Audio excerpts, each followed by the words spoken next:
J'ai besoin que vous connaissiez la définition de continu par morceau pour bien faire cet exercice 4. Donc continu par morceau sur un intervalle AB. Ça, eh bien, il faut que vous puissiez déclarer une subdivision sur votre intervalle AB. Et quand vous regarderez votre fonction sur chaque petit intervalle ouvert créé par la subdivision, eh bien, il faudra que vous puissiez argumenter que f se prolonge et prolongeable par continuité, si nécessaire, sur l'intervalle fermé xk plus 1, pour pouvoir dire que f est continu par morceau. Exemple. Voici une courbe de fonction. Bon, par exemple, vous voyez, là, j'ai le droit de dire que ma fonction, elle est continue par morceau sur moins 2, 2. Comment est-ce que j'argumenterai ça? Je déclare x0 égale moins 2, et je déclare x1 égale moins 1. Et je déclare x2 égale 2. Donc en fait, je déclare la subdivision naturellement associée aux courbes que je vois sur moins 2, 2. Donc ça, x0, ça, x1, et ça, x2. Ça fait une subdivision de moins 2, 2. x0, x1, x2. Subdivision du fermé, moins 2, 2. Ça me crée deux petits intervalles ouverts. Le premier, c'est x0, x1.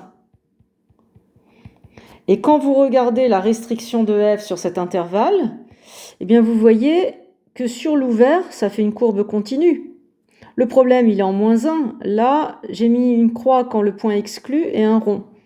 Là, vous voyez que la limite, quand on tend vers moins 1, c'est pas f de moins 1. Donc votre fonction, elle n'est pas continue en moins 1. En fait, elle n'est pas continue à droite. Non, à gauche, pardon. Voilà. À gauche en moins 1, elle n'est pas continue. Parce que les x à gauche de moins 1, leur image ne va pas vers f de moins 1. Mais vous regardez f sur l'ouvert et vous voyez bien que vous pourriez la prolonger sur le fermé en une fonction continue. Il suffirait de dire, là, je fais ça. Il y a moyen. Imaginez que les courbes noires et rouges se superposent.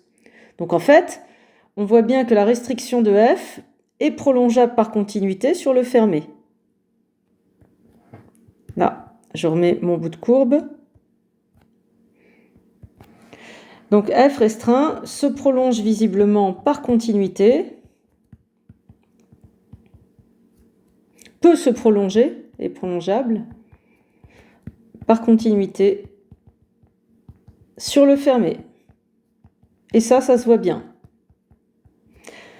Si maintenant vous regardez f sur l'intervalle ouvert x1, x2, pareil.